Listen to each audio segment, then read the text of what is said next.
নমস্কার বন্ধুরা, মধুমিতার রান্নাঘরে আপনাদের সকলকে স্বাগত। আমি আজকে আপনাদের সঙ্গে শেয়ার করব চিলি পনির রেসিপি। কোনো রকম ডিম বা ময়দা ছাড়াই কিন্তু আমি এই রেসিপিটি আপনাদের সঙ্গে শেয়ার করব। এখানে আমি নিয়ে নিয়েছি 250 গ্রাম পনির। এটা আমার বাড়িতে তৈরি করা হোমমেড পনির। এগুলোকে আমি এইভাবে কিউব সাইজের একটু করে কেটে নেব। আপনারা চাইলে নিজের মনের মতো করে কিন্তু সাইজগুলো তৈরি করে নিতে পারেন। এখানে আমি নিয়ে নিয়েছি रेड चिली पाउडर। यहाँ पर मैंने ले लिया है रेड चिली पाउडर और यहाँ पर मैंने डाल दिया थोड़ा सा वाटर। একটু জল দিয়ে এটাকে একটা পাতলা একটা লিকুইড তৈরি করে নেব। এখানে আমি কোনো রকম কালার ইউজ করব না। এখানে আমি নিয়ে নিয়েছি পনিরের টুকরোগুলো একটা বাটির মধ্যে। আর यहाँ पर मैंने डाल दिया है 2 স্পুন কর্নফ্লাওয়ার। এখানে আমি 2 চামচ কর্নফ্লাওয়ার নিয়ে নিয়েছি। और यहाँ पर मैंने डाल दिया है গোলমরিচ পাউডার यानी कि ब्लैक पेपर पाउडर, थोड़ा सा गरम मसाला, একটু গরম মশলা পাউডার। আর যে কাশ্মীরি রেড চিলি পাউডার আমি পেস্টটা একটু জল দিয়ে পেস্ট করে নিয়েছিলাম, একটা লিকুইড তৈরি করে নিয়েছিলাম, সেটা আমি এখানে দিয়ে দেব। তারপরে এটাকে দিয়ে আর थोड़ा सा नमक, यहाँ पर मैंने सॉल्ट डाल दिया है।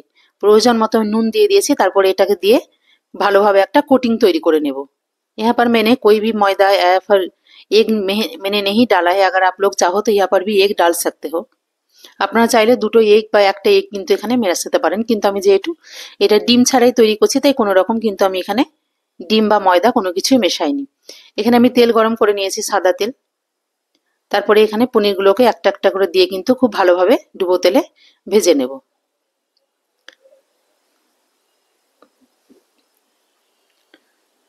यहाँ पर मैंने पनीर को सारा पनीर को डाल दिया एक एक करके और अच्छे से फ्राई कर लूंगी।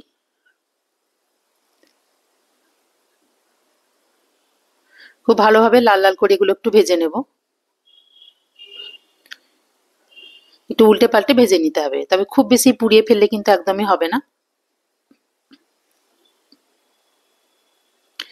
তারপর এগুলো এখন হয়ে গেছে, তুলে নেব।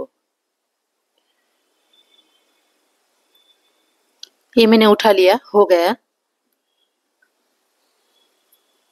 সমস্ত কিছু তুলে নিয়েছি। তারপরে আমি তেলটা একটু কমিয়ে নিই। यहाँ पर मैंने डाल दिया চপ জিঞ্জার, গার্লিক আর গ্রিন চিলি।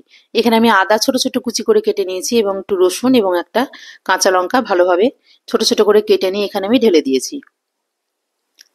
এটাকে একটু হালকা আঁচে ভালোভাবে ভেজে নেব।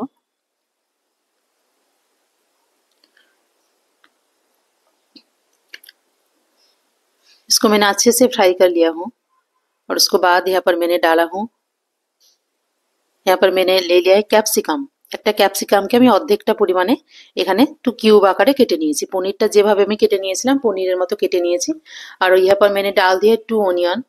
দুটো পেঁয়াজ আমি এখানে এভাবে কিউব করে কেটে নিয়েছি। দুটোকে দিয়ে ভালোভাবে একটু ভেজে নেব। এটা খুব অল্প তেলের মধ্যেই কিন্তু রান্নাটা হয়ে যায়।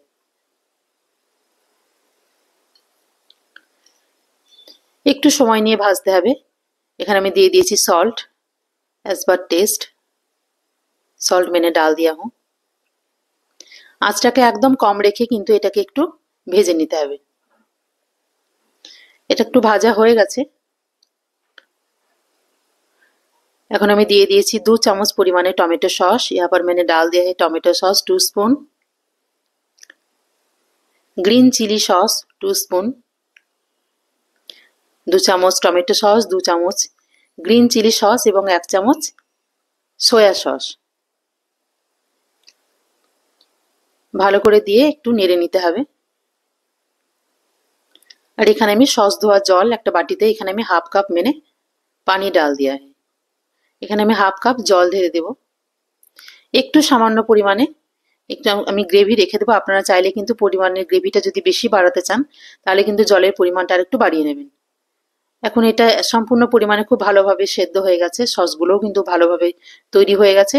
তারপর আমি এখানে ভেজে রাখা পনিরগুলো ঢেলে দিয়েছি। यहाँ पर मैंने फ्राई किया हुआ जो पनीर था मेरा वो मैंने डाल दिया और अच्छे से मिक्स करनी पड़ेगी। ভালোভাবে সবগুলোকে মিক্সড করে নিয়েছি।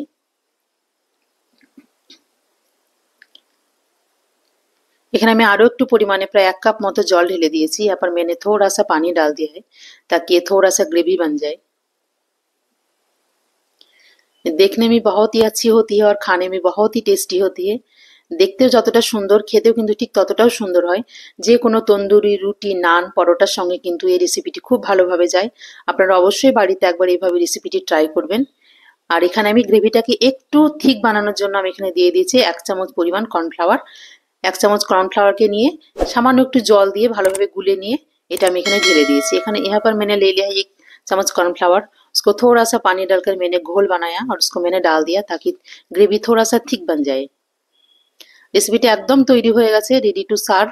আপনারা অবশ্যই রেসিপিটা একবার বাড়িতে ট্রাই করুন এবং আমাকে কমেন্ট বক্সে অবশ্যই জানান যে এটা কেমন হয়েছে। কোনো রকম নিরামিষ পদ্ধতিতে একরকম বলতে পারেন, কোনো রকম ডিম ছাড়াই কিন্তু আমি রেসিপিটি বানিয়েছি।